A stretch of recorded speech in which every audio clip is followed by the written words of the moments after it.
Hello, hello, Jordan Chariton live from the United Corporations of America. I hope everyone is doing well in these trying times. It is certainly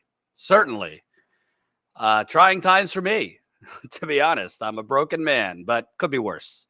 Could be worse, considering all the things going on in the rest of the world.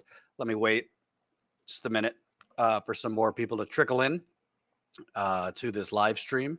First time I'm live this week, but I have been working around the clock basically since my book came out. I don't think I've taken a day off since August, and we're almost in November, including weekends. So it is definitely tough right now. But we do it for the people.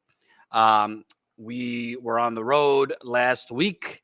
We started in Pennsylvania. Actually, we were on the road for a week and a half, I believe. We started in Pennsylvania. Then we went to Michigan, and then we went to Wisconsin. And let's just say everything that the mainstream media is covering as far as the presidential election sure seems like they're missing a lot. Sure seems like the mainstream media, in all of its wisdom, is missing quite a lot that is going on in the United Corporations of America. Sure seems that the mainstream media doesn't care to go out and actually speak with living, breathing human beings, working people, poisoned people, people living in corporate sacrifice zones. Sure seem that the mainstream media would rather cover the polls and the horse race and all the other nonsense rather than covering people's struggles that are brought by the literal purchasing and buying off of our government. But we're going to go through. This is probably not the only live stream we're going to do recapping the trip because, frankly, Colin, what would you say? Like, we've probably only released what, 40%, half of our stuff from the trip. Yeah, because we got. I'm trying to do the math in my head, Why? but Why? yeah, Why can't? Why somewhere can't around I see you? You still haven't set up your camera. It's been like a month. 50. I yeah, I'll have it set up soon. Circumstances changed, but yeah, no, it's got to be around 50% that we've published. And technically, it's stuff that we'll sort of chop up to be more digestible from longer form stuff for you guys who maybe don't like the longer stuff. So there's lots more coming down. I got to tell you, I say this humbly. I think we covered more in 10 days than most mainstream media outlets cover in a year. I really do. I mean, from gentrification to communities having poisoned water for 14 years to transportation falling apart in major American cities to communities being literally gassed in Michigan to sacrifice zones in East Palestine and Western Pennsylvania where people are still getting sick 20 months after Norfolk Southern detonated toxic chemicals over the heartland to, police terrorism in Milwaukee. I mean, we covered so many stories, and frankly, I'm still exhausted. And this is not meant as a pity party, but I really want you to know, and this is part of why I've sent out 2 emails, both yesterday and today, basically begging you for help. If you haven't seen those emails, we'll get into it a little bit later because, to be honest with you, we're not going to be able to continue at this pace. And when I say we're not going to be able to continue at this pace, I mean, I'm not going to be able to continue at this pace. And I think Colin could say the same thing for him. Basically, we've pulled it off for 6 years, basically 2, later 3 when you add John, people doing the job that normally 7 to 10 people would be doing. But at a certain point, you just reach burnout. And, if you're on the road, normally if you would be on the road for 6 or 7 days, when you get home, you'd want to take a day or 2 off to recharge, maybe 3. But you can't. You can't when you don't have another reporter. You can't when you don't have another producer. You can't when you don't have anyone to help you with behind the scenes business stuff.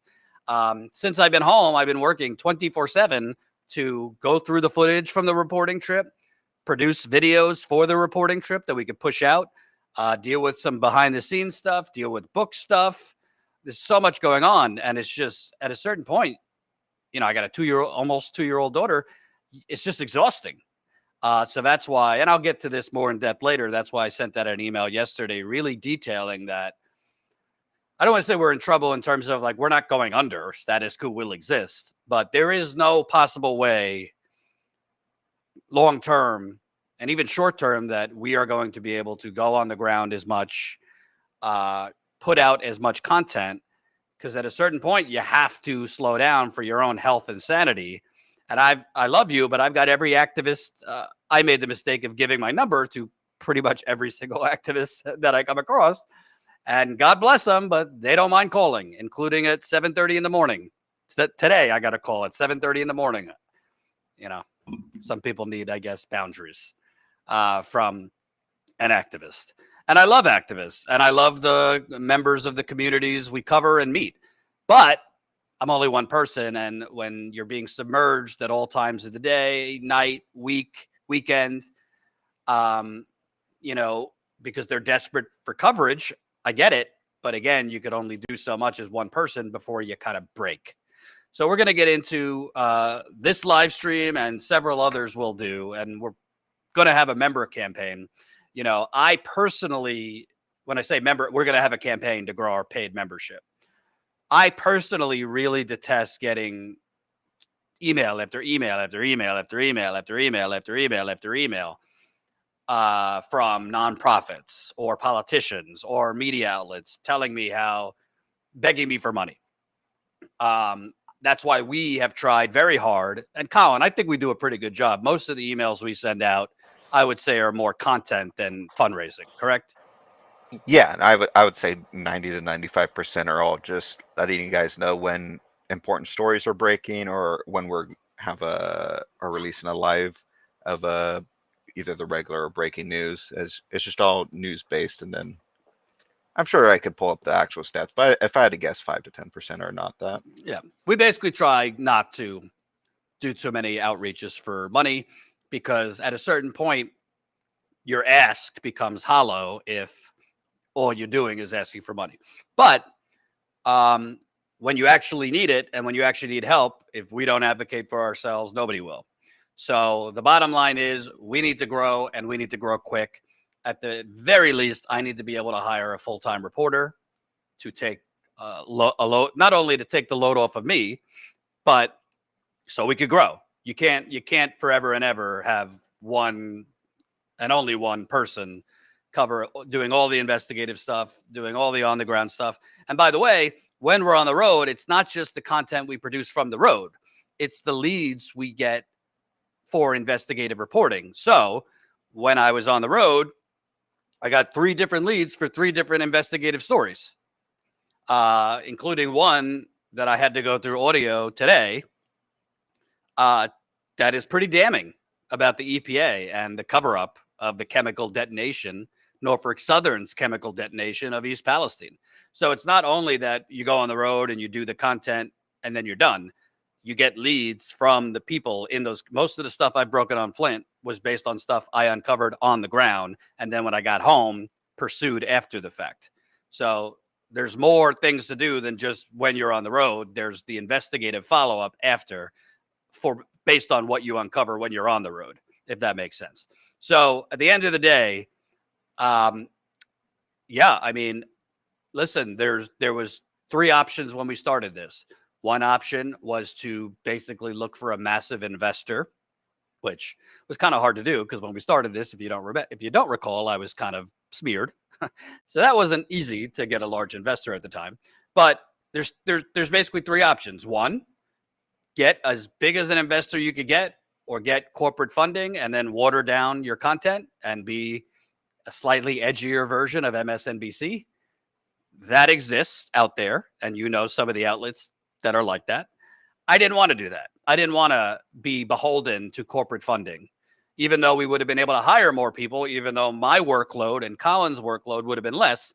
I don't want to be indebted to corporations. I don't want to have to answer to corporate investors or big corporate donors. I only want to answer to you.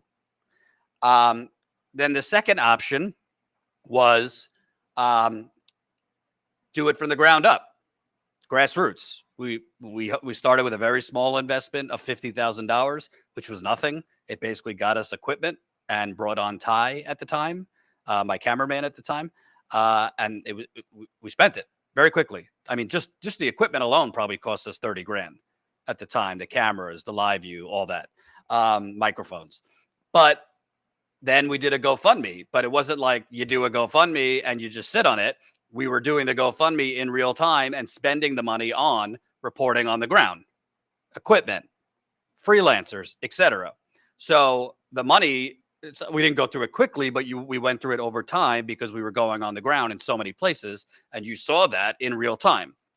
But then that second option is that's the way of doing it with integrity. That's the way of doing it grassroots. That's the way of doing it where you're liberated to cover whatever you want, however you want, and to cover what matters. It's also the way to do it where you don't have enough resources. You don't have enough money to hire more reporters, more producers, camera, social media, business admin. I mean, I can't tell. Poor Colin is doing a lot of the administrative stuff. He shouldn't have to do that, but my head's spinning already with how much I have. I mean, I forward a lot of shit to Colin. Please take care of this. We need like an assistant. I haven't had an assistant in 6 years. I just need an assistant to be the buffer for all the people reaching out to me with stories.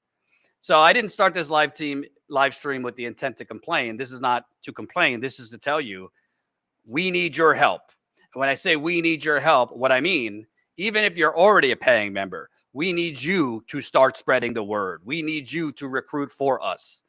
We need as many people as possible. Listen, our problems would basically be solved if we had 7,000 to 10,000 paid Status Coup members at $5 a month.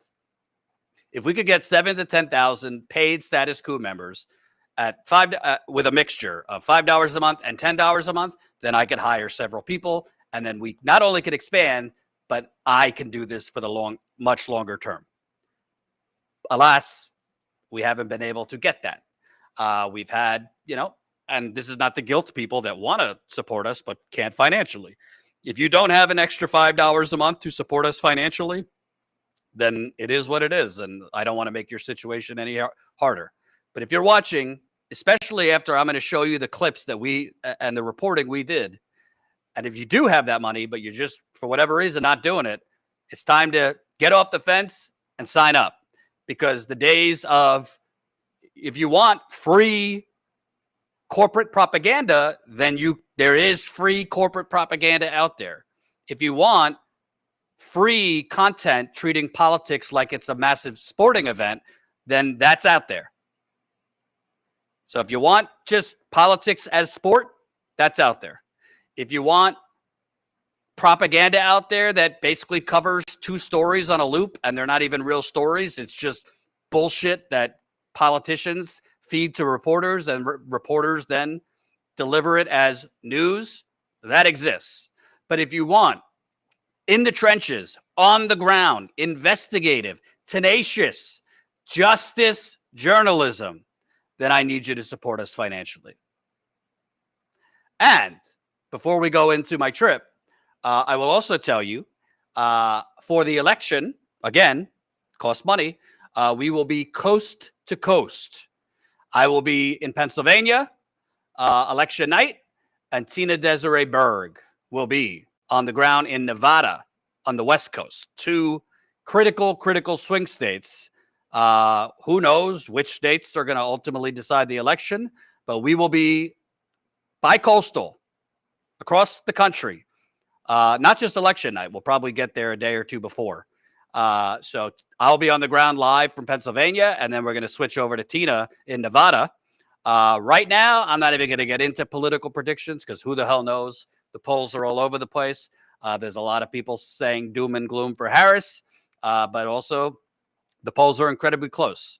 But we will be on the ground. We're not going to be in a studio. We will be on the ground across the country. I'll be on the ground reporting on Pennsylvania, which many experts say whoever wins Pennsylvania will win the election. And Tina will be live for us in Nevada, which Nevada has gone to the Democrats for the last several elections. Right now, based on the numbers and early voting, it seems to be leaning towards Trump. So these are two critical states, and this stuff is expensive. So that's why I continually am asking.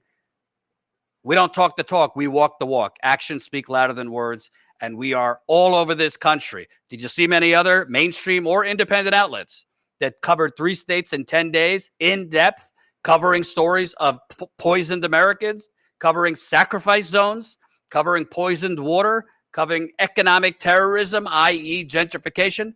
No, you did not. Now let's go through some of that. Whatever order you got, Colin, let's play the first clip.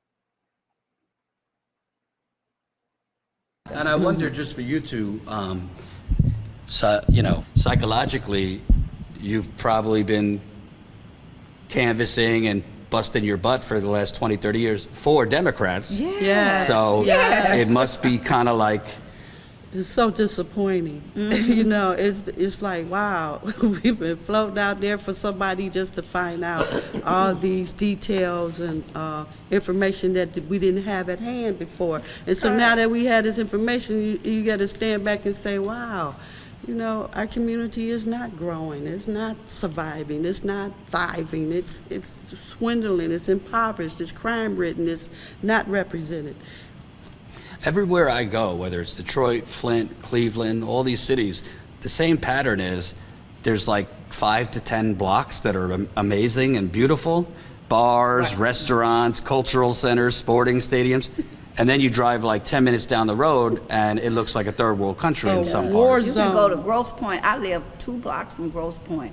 On the opposite side of the street, it's very nice. You look on my side of the street, you see deers and stuff that's not even supposed to be here. No houses, vegetation that done dwindled away. It's horrible. Vacant land in war-torn zones. Right, because and Grosse Pointe is one of our very exclusive neighborhoods, And I see the work that they do in Grosse Pointe.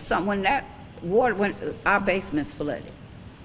I mean, flooded and flooded. You know what Grosse Pointe did? They done built them a whole new station. In a matter of a year. Well, did you know that after the Flint water disaster went national, the governor, Snyder at the time, he preemptively replaced all of the lead pipes in Ann Arbor. Of course. They didn't have a problem. Right. But he took out the pipes. Flint, 10 years later, they still... So this was one of the most eye-opening conversations I had when I was on the road. And the reason for that, and by the way, smash the like button, share this live stream, everybody press like. I also want to give some shout outs because people heeded the call. From my Substack email yesterday and somewhat today. Yesterday, we got about 20 new paying members, which is amazing. It's a great start, but we need to be starting to get that every day if we're going to expand and survive. So thank you to all the new members who signed up yesterday. We also got several big donations yesterday, so I'm going to give shout outs later. Also today, we got new members, Alberta, Jamal, Charles, and Julie. So thank you. Please sign up at statuscoup.com/join. statuscoup.com/join. It's in the chat. It's in the description. You can sign up for as low as $5 a month to support this on-the-ground reporting that we are the only ones doing. Let me repeat. We're the only ones doing this kind of on-the-ground reporting consistently across this cesspool of a corporate country. And we need to be funded to be able to do it, to continue to do it. So you got to ask yourself, what do you spend $5 on a week? What do you spend $5 on a month? There's got to be something you spend $5 on that you don't absolutely need that you could redirect to actual living, breathing journalism. So thank you to Alberta, Jamal, Charles, Julie, who signed up today. Also, I want to remind people, if you're watching, when you're signing up, you have to also finish the process. So Randy, Cynthia, Raul, Stephanie, Wakia, sorry to put you on blast, but you started the process of filling out your information, but you didn't finish with payment. I love you, but I got to keep it real. You got to do the final step to pay. So we have the support. So if you're watching, Randy, Cynthia, Raul, Stephanie, just go back and finish. Colin, how do they finish the process? Is it complicated? No, you should have most likely already made your login when you're doing the sign up. So you just got to go back to StatusCoup.com, log in, and then it should just auto prompt you to continue the process. If you run into any issues, you can just email us info@statuscoup.com if you run into issues while signing up.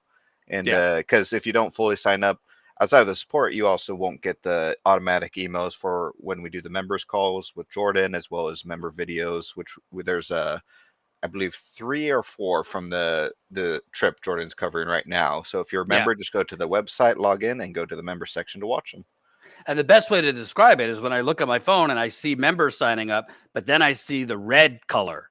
The red color means they haven't paid. It's almost like you hear Santa coming down the chimney and you get excited, but then it stops and you realize Santa's not coming. Terrible analogy, but you get my point. So make sure to finish the payment process. All right. And we also got donations. Thank you. $10 from Carolyn, $10 from Ed, who's already a paying member, gave another $10. Jacob gave $100. Thank you so much, Jacob. Rebecca donated $100. Thank you, Rebecca. Really appreciate it. Untethered just became a member. Thank you, Untethered. Yes, you could become a member through our website or YouTube. We prefer our website because then we have your email. We can't get your email through YouTube, unfortunately. But whatever works for you. If you'd rather do it through YouTube, by all means. All right. What was amazing about that and those women in Detroit that I interviewed, I met quite a lot of people like that. I walked into a National Action Network rally. The National Action Network is Al Sharpton's group. So when you're walking into Al Sharpton's group, National Action Network, for their Saturday rally, I was assuming I'm just going to be flooded with Kamala Harris supporters. And I wanted to talk to Kamala Harris supporters and kind of get a feel for what's the mood in Detroit. I had been hearing that black men were pivoting to Trump. I have been hearing that a lot of people aren't so excited about voting. I've been hearing that a lot of people are going to vote for Democrats down ballot, but are going to leave it blank for president. I had only spoke with one of those women before I went into the interview, but I don't do pre-interviews. I don't have time to do a pre-interview to see what they're going to say, and I don't want to do that. We want it to be organic and real. I was stunned because these are lifetime, like the last 30 years, hardcore Democratic Party gals. They went to all the meetings. They went when candidates showed up. They went to the rallies. They knocked on doors, right? And they were doing all this as their community was crumbling. As Detroit, which, there was this whole thing because Trump shit on Detroit. So then Kamala came and, said, well, America should be like Detroit. Detroit's great. No, Detroit's not great. Detroit's like Chicago. Detroit's like Cleveland. Detroit's like Philadelphia. Detroit's like New York City. Detroit's like Milwaukee. Detroit's like Flint. Detroit's like Pittsburgh. It's beautiful for about 10 blocks because that's where all the money went. That's where the real estate developers that got all the money and got the keys to these cities from the politicians that are supposed to represent us, but sold us out and gave all the money and gave the tax breaks and gave all the goodies to real estate developers. And those real estate developers in return purchased them and bought them out, i.e. corruption. So that's what's going on in these cities. When we left the downtown Detroit area, which is beautiful, parts of Detroit look like a third world country or a war zone. Same thing in Milwaukee, same thing in Cleveland, same thing in, name your major American city. It's the same thing everywhere you go. And that's why I call it economic terrorism. Gentrification is too vague and it doesn't say what it actually is. So I was very shocked because they didn't definitely say, yes, we're voting for Trump. But one of them said she was leaning that way. Again, lifetime hardcore vote blue no matter who people. One of them said she's leaning that way. The other one said she's not sure, but she's done with the Democratic Party. And the third just kept saying Trump's an asshole and vote for Kamala. But what I heard from these women, and I hope you go back and watch the interview, and I think, cut 3 clips from it.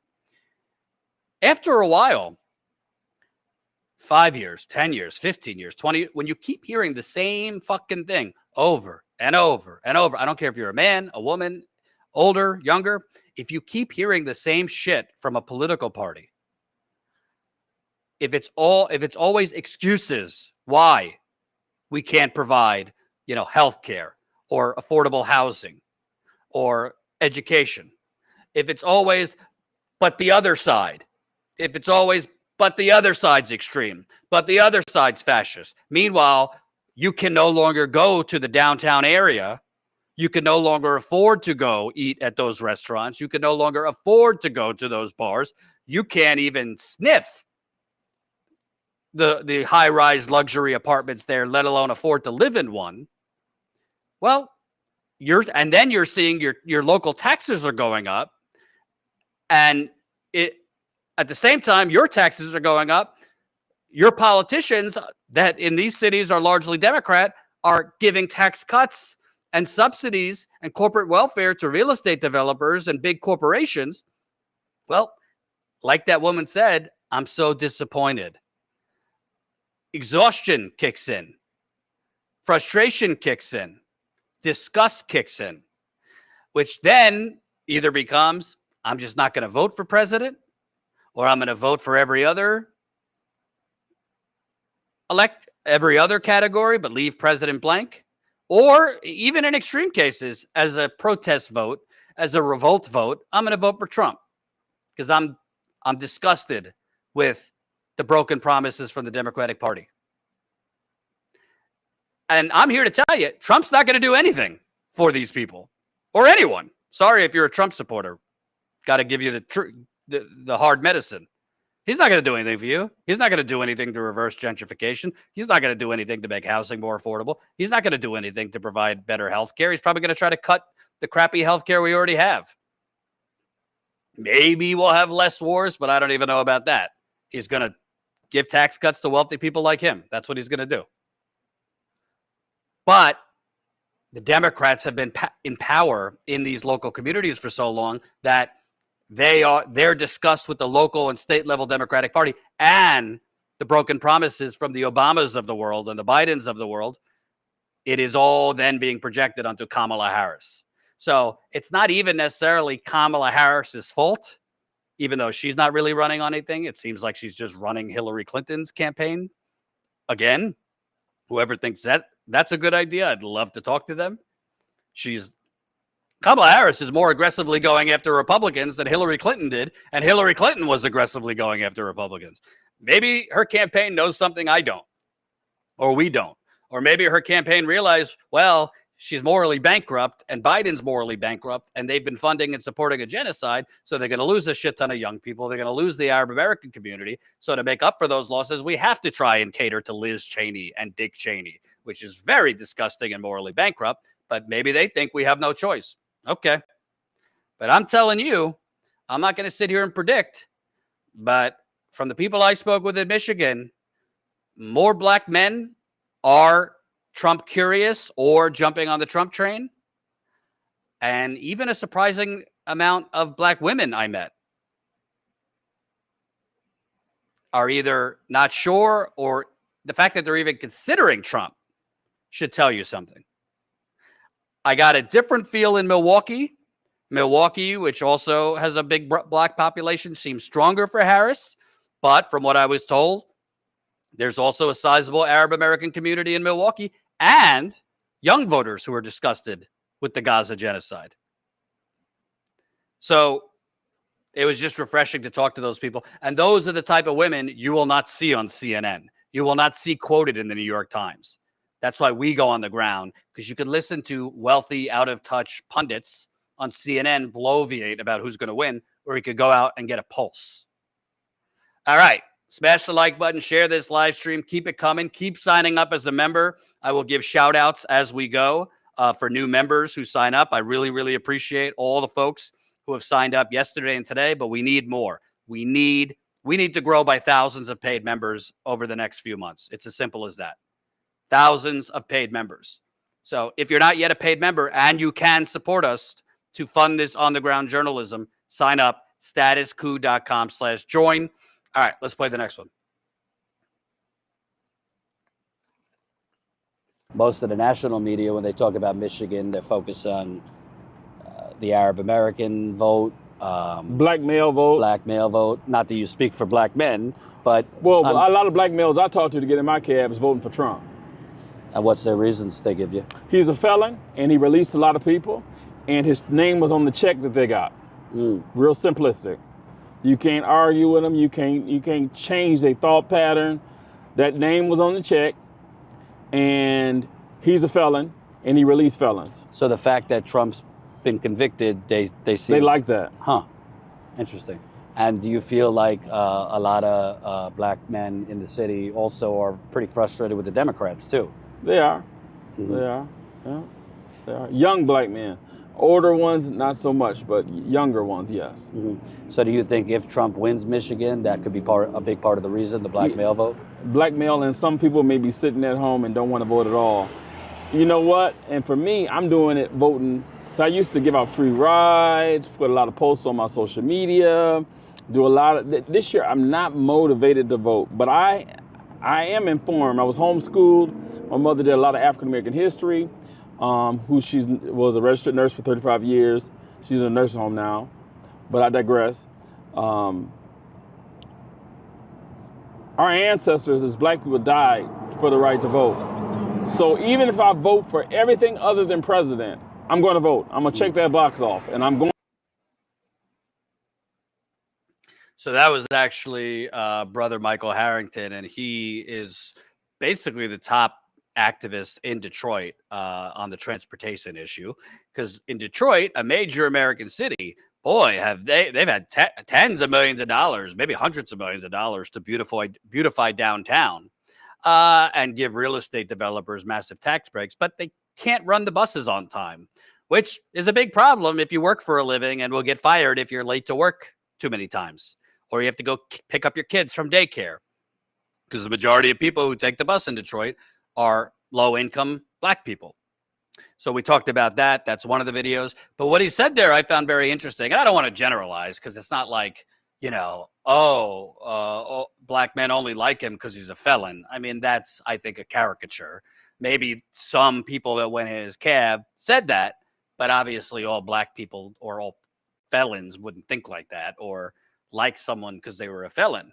But I think the thing about his name was on the check they got, that's actually pretty relevant. Trump is a swine, but he was smart enough to put his name on the check people got during COVID. And in Detroit, if you live in Detroit or Michigan, you know former Detroit Mayor Kwame Kilpatrick, who was put away. I think his sentence was 27 years for corruption and bribery. Yet the white governor who poisoned the people of Flint has not seen a day in jail and probably never will. Talk about justice. So the white governor helped poison a community where people are dying. He's free. The black mayor who was convicted of bribery, he was convicted of 27 years. Interesting. But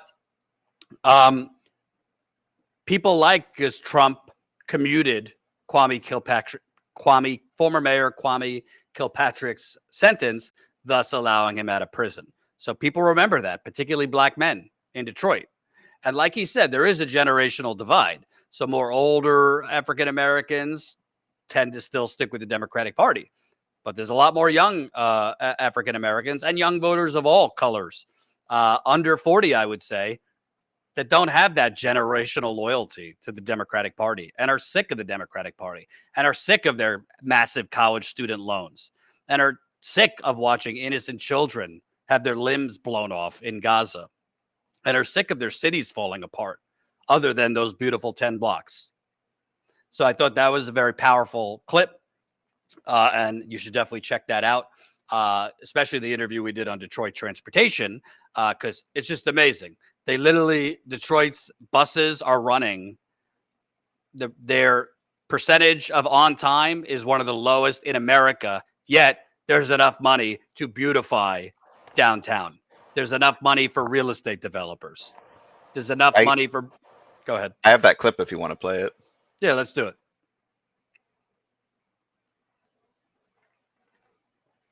It's taken so long, and it's such a hard fight it makes me feel over a decade of advocacy that it's gentrification on steroids. Again, it makes me feel like it's gentrification on steroids. It's a recipe.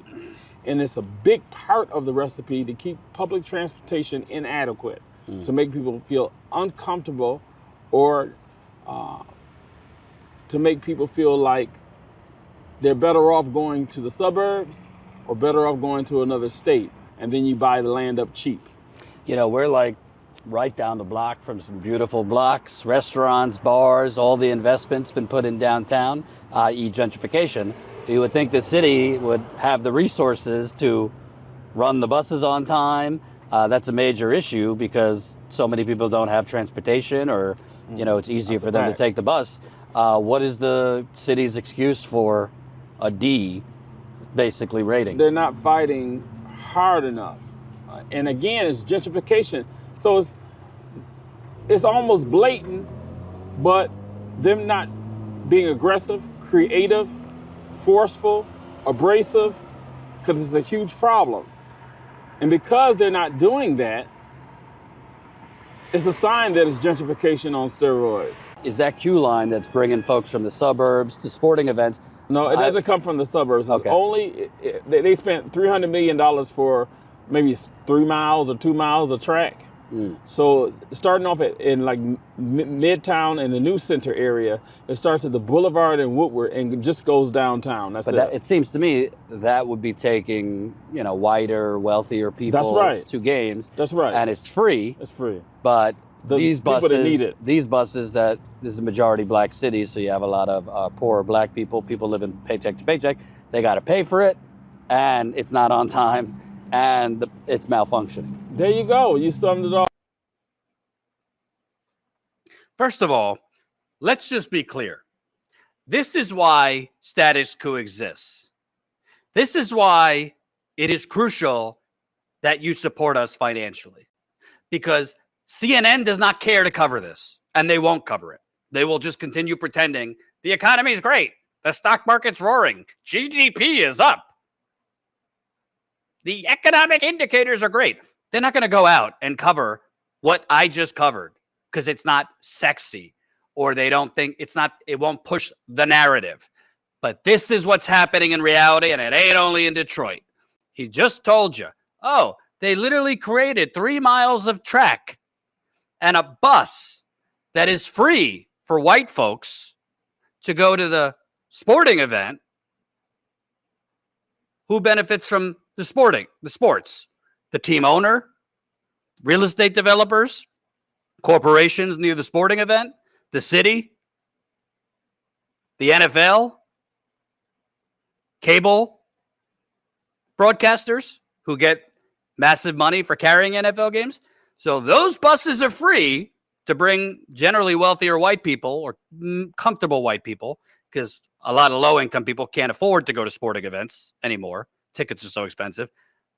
But the buses that low-income, let's just say poor black people need to get to work, to pick up their kids from childcare,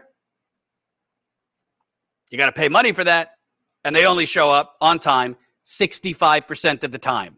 And he told me about people he met that have been fired from their jobs and then became homeless because the buses don't come on time. And he believes, based on living and breathing this issue, it's intentional from the city because they want to push poor black folks out and get the land for cheap, i.e. a land grab. A lot of people in Flint that believe quite a lot of what's happened in Flint is part of a land grab attempt. So this is why we do this, because this stuff should be covered and elevated, but it's not. It's just happens, this gentrification, this economic terrorism, this, if you want to say governmental incompetence, I say intentional government evil, because they very much have the money to provide the resources for transportation to run on time. Also, they shouldn't even charge for transportation. Transportation should be free. You're paying enough in taxes. On top of that, I mean, in New York City, you got to pay $3 for the subway now. It's outrageous. And this is not just happening in Detroit. This is happening everywhere, whether it's transportation or They're robbing Peter to pay Paul. They're cutting education. They're cutting healthcare. They're cutting programs for the youth, food pantries, so that they give away the city and give tax breaks to rich people. Do you hear any of this covered in CNN's horse race? You hear Rachel Maddow covering this on MSNBC? She's too busy covering Russia. She was covering something with Putin last night. Like that's more important than literally our country being stolen and the 40-year bank robbery that our government has been sold to corporations, big pharma, fossil fuckers, the real estate developers, big tech, and the military-industrial complex. It's disgusting. Shout out, because we just got another new member. Welcome, new Status Coup member, as it loads. Melanie signed up. Jason, you signed up, but you forgot the final payment. So again, got to remind you, folks, when you sign up, don't forget to put in your card information and, to finish the process. Because if you don't, it just shows up on my end red, meaning unpaid. And we have a good amount of folks that started the process but didn't finish it. I know what it's like. I usually have like 25 tabs open on my internet and, you just forget things. But if you wanted to sign up and you started the process, I would love it and greatly appreciate it if you finish it. So make sure to put in your card information so you could become a paid member. Also, thank you for the donation. Rebecca, $100, and Jacob, $100, which is very, very much appreciated. All right, let's play another clip from the trip.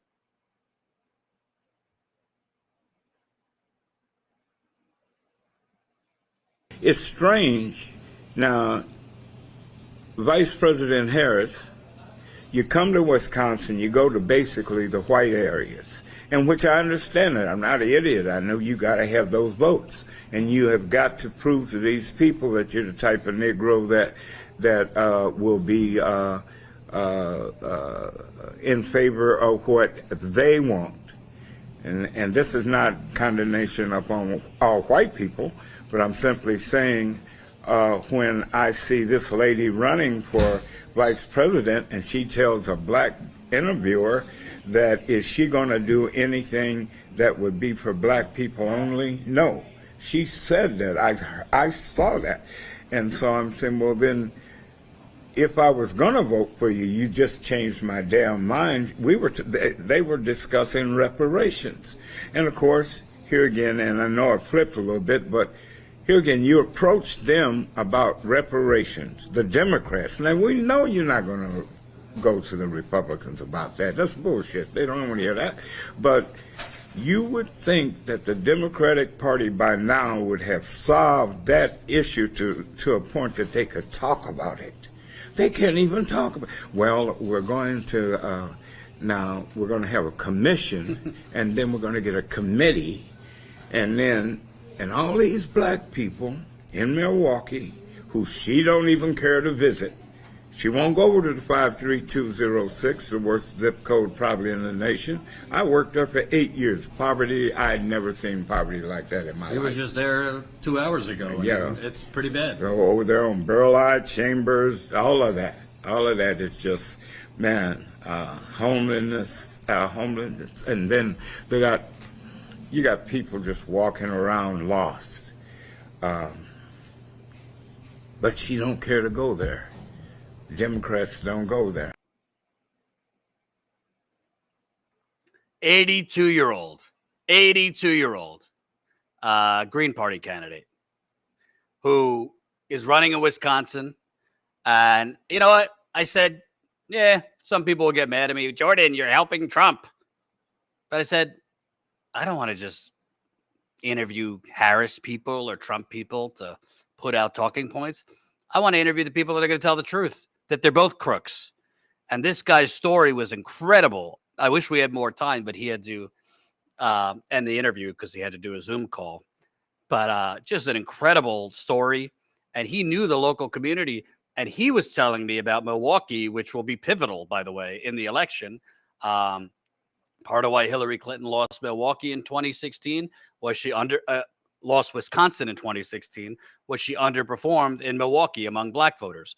But parts of when I was in Milwaukee, it was really striking. Again, the downtown area, I mean, beautiful. great bars and breweries and restaurants and sporting stadiums. And then we drove maybe 10 minutes. There's been a documentary about this zip code. It's one of the poorest communities in the land, in the country. How do you have such beauty and such development and such... How do you have this tale of two cities everywhere in a supposedly wealthy country? Yeah, it's wealthy for some people. It's wealthy for the people that our government has sold us out to. It's wealthy for the real government, which is the corporations and the CEOs and Bill Gates, who just gave, I think, 50 million, and Elon Musk, who's apparently literally, and I think illegally, buying off citizens, giving $1 million to random citizens to sign a petition in support of freedom of speech and the Second Amendment, i.e., sign up more Trump voters. It's pretty blatantly illegal. It's not legal to do that, but Elon Musk probably will get away with it because he's the richest guy in the world and he basically owns the government in addition to Twitter. It's just crazy. It's just crazy. This is why it's important. We could have went on the road and just talked to pollsters, talked to pundits, talked to officials with the campaign, and just kind of done what everyone else does, cover the polls. We reject all of that. We go around all of that to actually go out into the communities and give the microphone back to the people. It might sound cheesy, but that's why we exist, to go out there and give the microphone back to the people that are not on CNN, the people who are not on MSNBC or Fox News, or interviewed or quoted in the New York Times, the Washington Post, the Associated Press, Reuters. But it's expensive to do this, and it's exhausting. I'm exhausted, folks. I'm just being honest. I'm exhausted.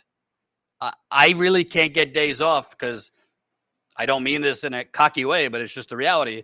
If I'm not working, then Status Coup is not running.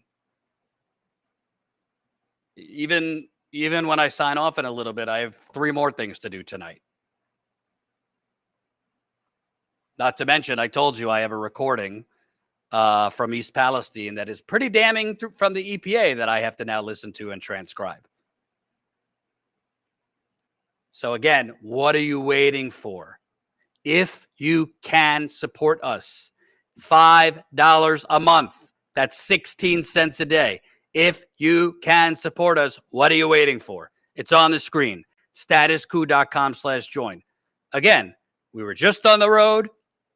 We just went to East Palestine for the 8th time in 20 months. Do you see corporate media staying on that sacrifice zone? And that's what it is.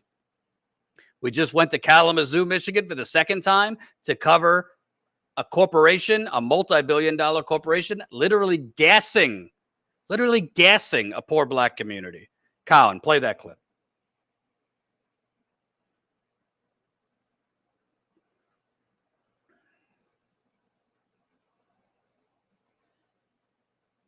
You move here, we're a block away from the plant. The smell is horrible, and your daughter starts developing really bad asthma. And it got so bad after repeated attacks, after she's continually going to the hospital for breathing treatments. At 17 years old, what happened? She passed away. She had been put on different machines, going into the hospital different times to see about her asthma, but the smell was getting worse, and I guess it was just making her really, really sick. Because most of her life, she couldn't even go outside because it smelled so bad outside, and she would always have an asthma attack.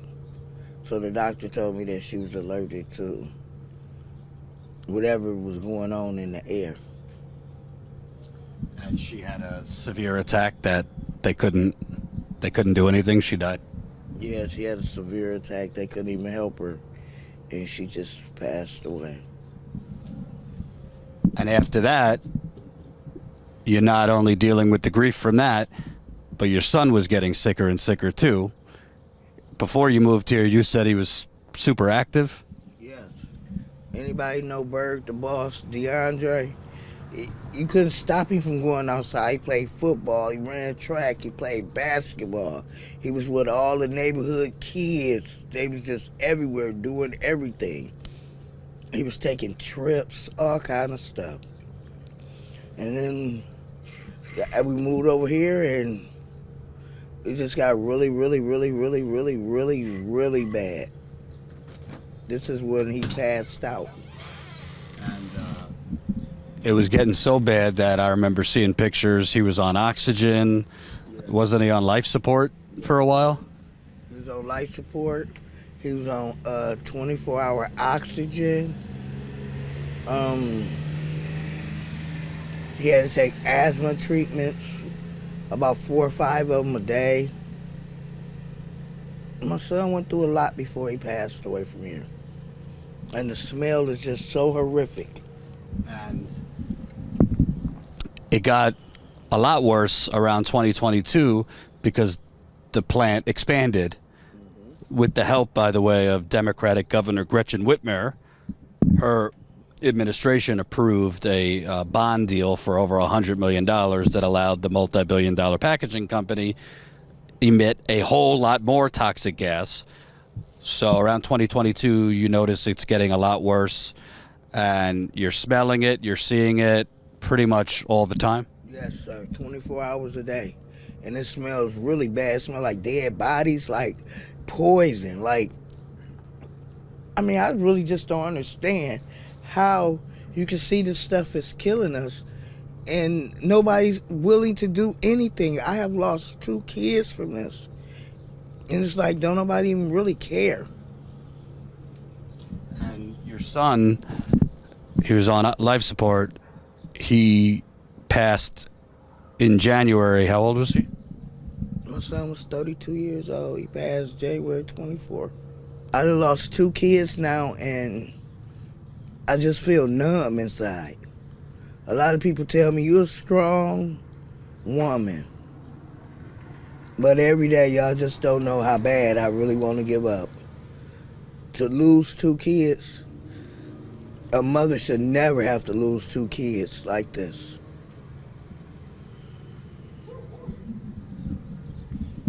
I guess you kind of feel like a part of you is gone. Yeah, a large chunk of me is gone. Like I said, I really feel empty inside. Especially DeAndre. DeAndre was my first child. He been with me a long, long time. And then to wake up like he did, he was so happy that morning. He took his medicine. He was telling jokes. Then 10 minutes later, he just passed out. Then it was the last words I ever heard my son say. But every morning, he always started off screaming as loud as he can, which it wasn't really loud. The house be so quiet. He said, "Mama, I love you. No matter what happens to me, Mama, please don't stop fighting for us. I just miss my son."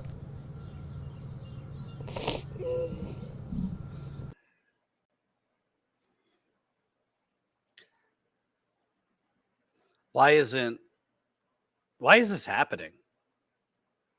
Have you just asked that?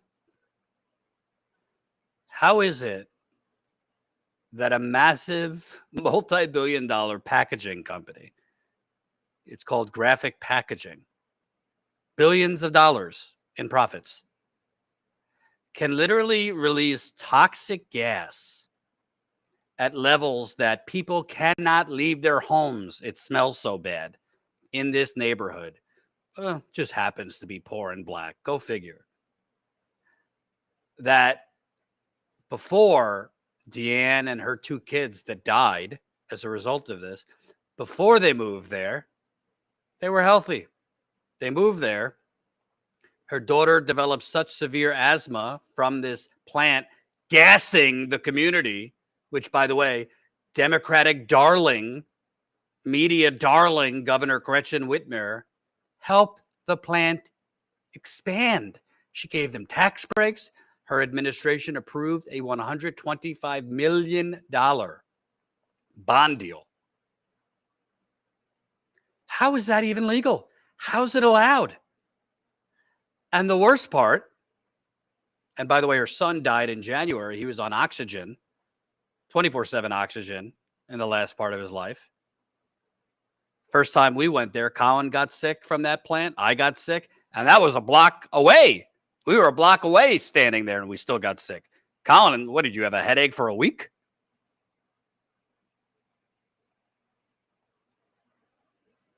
I don't know if he's there.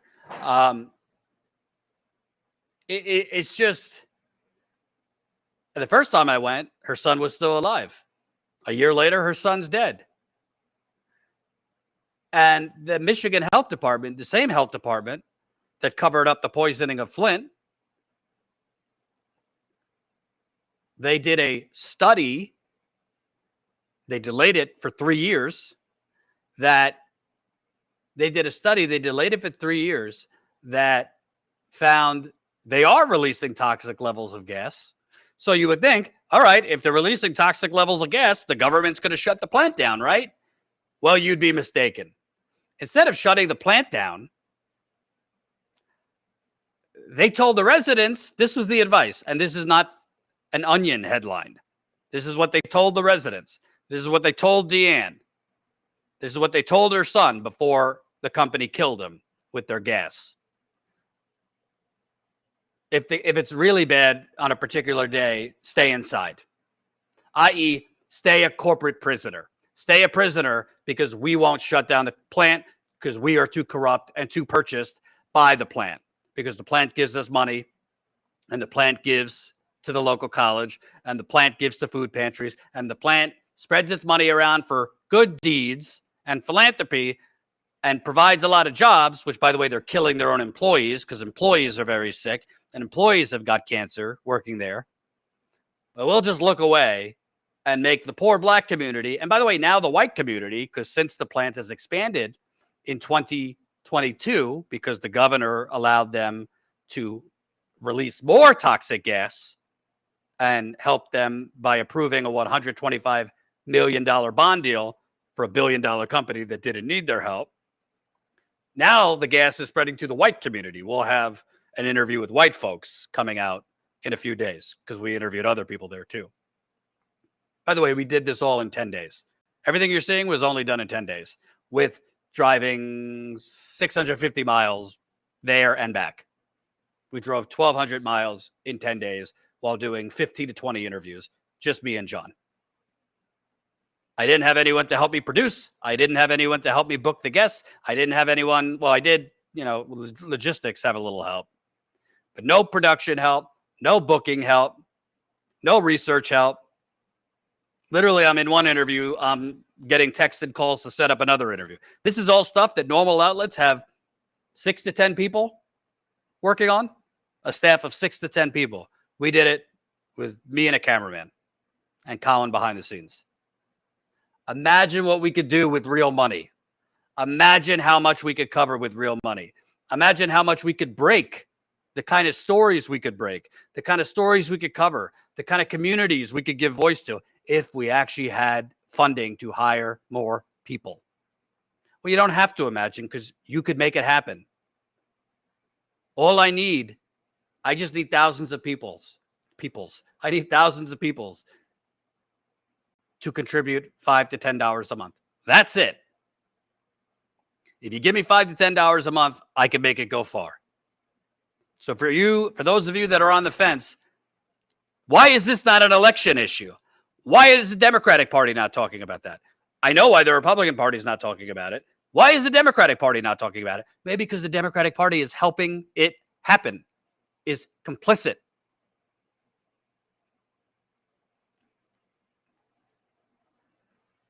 Want to talk about democracy? We have corporations literally gassing Americans. What democracy? And we've done a lot more reporting on the gassing of Kalamazoo. So check it out. And if you sign up while I'm live, I'll give you a shout out. So keep signing up if you can. StatusCoup.com/join. I am not beyond begging. So if you have $5 a month, that's 16 cents a day. And if you're listening to me and it's becoming repetitive, that's the point. I'm going to keep asking you until you do it. What is it? Persistent, kind harassment. Because if I don't ask you to fund, I'd rather beg you, the working class, than beg corporations or wealthy fucks who just want me to kiss their ring and will try, and there will be strings attached if I took their money. I'd rather beg the audience. So what is real, honest, living, breathing, investigative, and on-the-ground journalism worth to you? If you don't care, if you don't think we need it, then keep your money, I guess. But if you do think this is crucial, if you want more, if you want us to survive, because frankly, we cannot go at this pace much longer. I cannot work 7 days a week. I've already been working 6 to 7 days a week for a couple of years. I've already been working around the clock for a couple of years.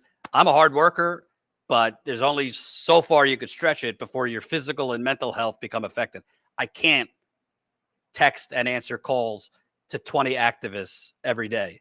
I have 20 activists contacting me at all times because God bless them, but they don't realize I'm covering a lot more than just their community. It's not their fault. They want help. And we have covered it before, so they're going to reach out to me if there's a development. I don't begrudge them or criticize them, but it can't. I need help. We need to be able to hire other reporters, but I can't hire a reporter and pay them $20 a day. Like we need to be able to pay a living wage. So please, if you can, $5 a month. StatusCoup.com/join. Let's do one more clip from the trip. But still, we have to make it work with the mistakes that they did, and no one's willing to test in my home. I have to do it myself. My house has formaldehyde above the allowed limits to live in, vinyl chloride inside and outside, and we're still waiting on anything to happen. People are still getting sick. We have kids that are going through puberty issues with hormones. They're getting acne at age 6. And the puberty issues are coming years before puberty would normally start. Yeah. I'm not a doctor. Keep that straight. I'm not a doctor. I've talked to people. I do know from having a family member that did go through early puberty. Now, it is very uncommon for a whole town and surrounding areas to have kids around the age 6, 7, and 8 to have hormones to produce puberty. I suffered through severe heart failure. My wife has high blood pressure. My one stepdaughter gets nosebleeds. And my 8-year-old, she's 9 now, but my 8-year-old daughter is one of the ones that Ashley was just talking about with going through puberty at 8 years old. Were you and your wife and your kids having these issues before the derailment detonation? Absolutely not. We were perfectly fine. Since this has happened, I've been unable to work. Like I said, my wife, she had like stroke level high blood pressure. My heart, it grew to double the size. My ejection fraction went down to 16%.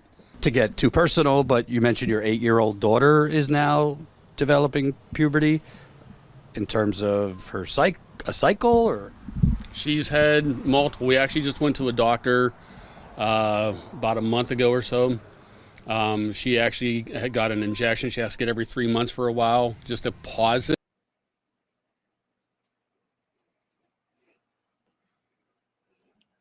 When I say we should rename this cesspool the United Sacrifice Zones, I'm not being funny.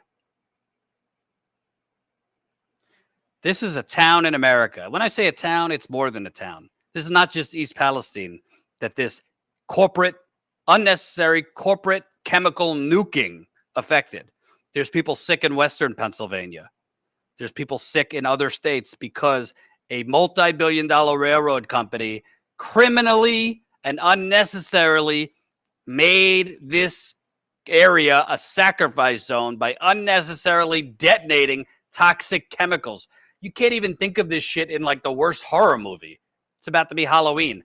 You can't even come up with this shit. because it's too out there. It's too inconceivable. But it's not, because this shit happens every day in the United Corporations of America. And 20 months later, as the EPA tells them everything's fine, close your eyes. Oh, don't worry about your rashes. It's not from the chemical detonation. Don't worry that your nose is bleeding. Don't worry if you're peeing blood, which some people I've spoken to have. Don't worry if you're shitting blood. Some people I spoke to have. Don't worry if you're 30-something years old and you're mysteriously just, your hair's completely falling out that you go bald. Don't worry if you're a parent and your 8-year-old daughter is having a period. Sorry to be crass. An 8-year-old is having menstrual cycles. 6 and 7-year-olds are entering puberty early. She told me, it's in the longer clip, that boys as young as 6 and 7 are growing the hair that 15-year-old boys have. This is happening in America. It ain't an election issue. It's not talked about at the DNC or the RNC. It's not asked about on the debate. It's just buried. It's just poof. It disappears like it never happened. Fuck those people in the Midwest. Fuck those people in Flint. Fuck them in East Palestine. Fuck them in Kalamazoo. Fuck them in Conyers, Georgia, which just had a massive chemical plant and chlorine gas bomb spread from Georgia down to Alabama. People are sick there. Of course, EPA and the local health officials, everything's fine. Fuck them all. We'll just be one corporate sacrifice zone. And if you're in the wrong zip code at the wrong time, if you have not enough not enough money in your wallet, if you might have the wrong skin color, you're shit out of luck. I mean, it's the same story everywhere I go. It might be a different initial detonation. It might be a different inciting incident. It might be a different introduction. But after that, it's all the same. Bullshit testing. Corporations sprinkle Norfolk Southern. Oh, they paid millions of dollars for a state park.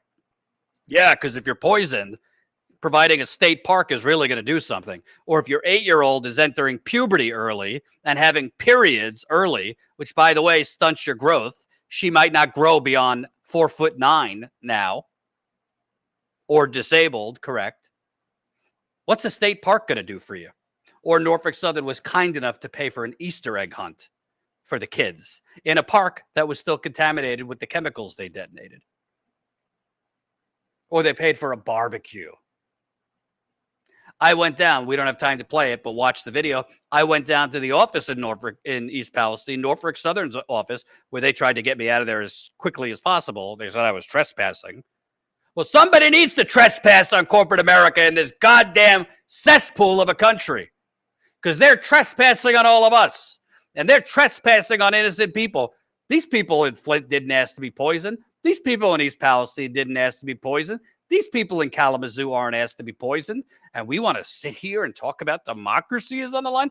What democracy? How do you have democracy if Americans who pay their taxes, who raise their kids, who obey the law, who work day and night, are being sickened by their own government, are being sickened by corporations? And you want to tell me that democracy is at stake? No. Democracy is not at stake. Lives are at stake. Human lives are at stake. And this is not being dramatic. This is people are dying. Flint is one of the fastest cancer clusters in America. Cancer is surging there, not from the weather, from the poison water that is still toxic. East Palestine, I'm sorry to say, if you're watching from East Palestine and Western Pennsylvania, it's probably going to be one of the fastest growing cancer clusters in America in a couple years. And by the way, why do you think Norfolk Southern settled in less than a year? Excuse me, in a little over than a year. This is not my first rodeo. I've never seen a corporation settle in a year. It does not happen.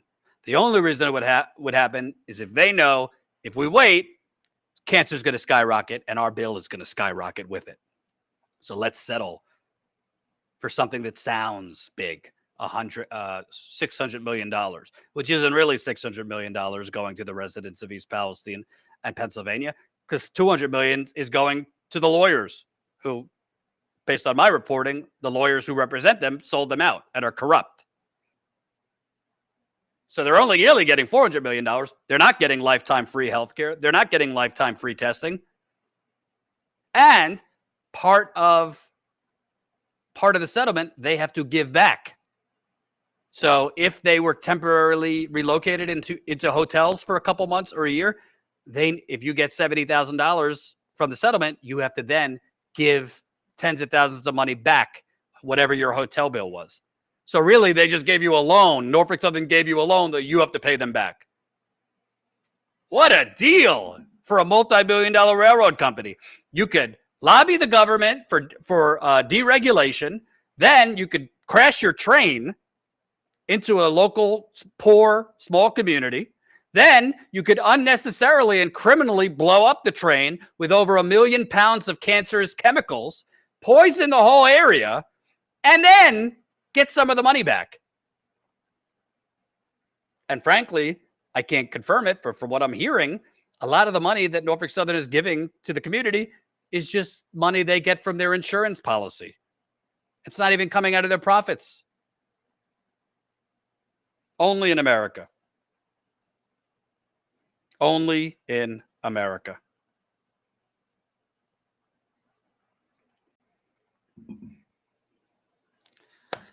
I got to go watch my daughter. So I'm going to wrap today. We are going to have more live streams because, frankly, we've only really released and gone through 40 to 50% of this trip. We have a lot more of the content to release. A lot of it we recorded instead of going live for every single thing.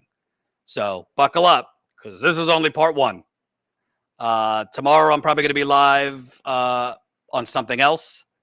Another chemical disaster, so stay tuned for that. But please, glasses coming off so you can see the bags. I ask you, I beg of you, and if you're already a member, this applies to you too.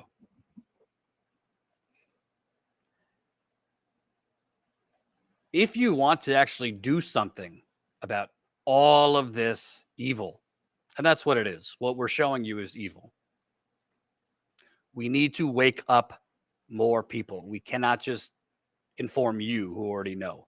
We need to spread this to other people because the only way to change things is to take action. And the only way to activate people to take action is if you could inform them and wake them up to what is going on. When I say people, I don't mean just leftists.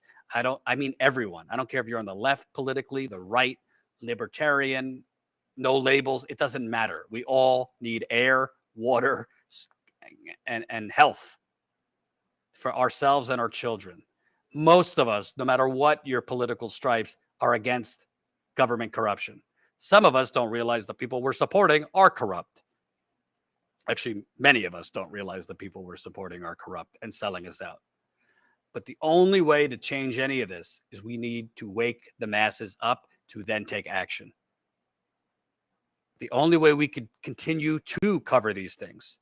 And this is not meant as a sales pitch. This is not meant as marketing. I'm telling you, we are not going to be able to continue at the pace we have done, meaning 7 or 8 reporting trips on the ground per year, as many protests as we cover, breaking, 1 or 2 big stories a year. We're not going to be able to stay at this pace if we can't hire more people, because I've about burnt myself to the ground, down to the nub. I am physically and mentally drained. I cannot work 6-7 days a week. I cannot talk to 10 to 20 activists on the phone a week. It's not because I don't want to. It's because I can't. You need some type of balance in life. I need to enjoy my child. I need to enjoy my wife. I need to have my own life too. And this is not meant as a pity party because there's worse things going on. There's a genocide going on. People are dying. I have a good life compared. But I'm just being real with you. We cannot continue. And Colin works too hard too and works too many hours too. So if you want us to continue, I need your support. And I need, if you're already a member and you could afford to go higher. So let's say you're a $5 member. If you're in a better position right now, that maybe you could bump it up to $10 a month. Do that. Colin, how do they do that? You just log into your account on StatusCoup.com, and then you click your profile icon in the top right, and there's a view profile button. And when you do that, you'll see your membership level, and you just can click it and change it. If you're at the $5 level, then all the levels above that are 10, 20, or the yearly for $179. And yeah, you can do that anytime you need to. And if you have any issues, once again, info@StatusCoup.com. So if you're at the $5 level, maybe you could do a little more at $10. God bless you. If you're at the $10 level, can go to 20. If you can't, I understand. This is not to make people feel guilty. But the bottom line is, money don't grow on trees. I don't want to sell out. I'm not going to sell out. But there's one of two choices. Either I sell out and we get more funding and this thing goes watered down and becomes an edgier version of MSNBC, or we keep fighting on the underdog and we get more funding from you, the people. And if you already remember, spread the word. I know it sounds cheesy. I believe in word of mouth. Spread the word. It doesn't need to be. Doesn't matter if who you're spreading the word about Status Coup to. Doesn't matter if they're leftist, right, libertarian, aren't into politics. They care about clean water. Most people do. They care about human suffering. Most people do. They care about evil and government corruption. Most people do. Send them the videos. Say, this is the only outlet covering these things. Can you throw them $5 a month? Send them the link. StatusCoup.com/join. Make it your mission. Thank you for watching. Thank you. $25 donation from Norman. $20 donation from Terry. $100 from Rebecca. $100 from Jacob. Let me see if we got any chats there. Tony D, member for 31 months. My heart aches for the people of East Palestine, Flint, Georgia, plus people whose lives are ruined by hurricanes. Your reporting is needed. Thank you so much, Tony. Thank you also, Tony. Left a $2 super chat. Best live stream all week. I co-sign you, Jordan. Why, thank you. Teresa, $10. Jordan, if the airspace up to 80 feet above our houses is considered our personal property, according to drone flying, can that be applied to poisoning people's dwelling places too? It should be, but the laws in America seem to protect the government and corporate America, don't they? Thank you, MM, signed up as a YouTube member. Thank you, MM. If you want to sign up on YouTube, you could do that too. We prefer on our website, which is statuscoup.com/join, but we'll certainly, if you'd rather do it on YouTube, that's fine. Denise, $5. What happened to no taxation without representation? Wouldn't that be nice? Gypsy, $1.99. My sister lives in Flint. A lot of people I know still live there, and unfortunately, it's still a mess. Thank you so much for watching. We'll be back at it tomorrow. Please, please, please spread the word, spread the coup. We need you. If you're already a member, like I said, you could increase your amount or you could donate. Thank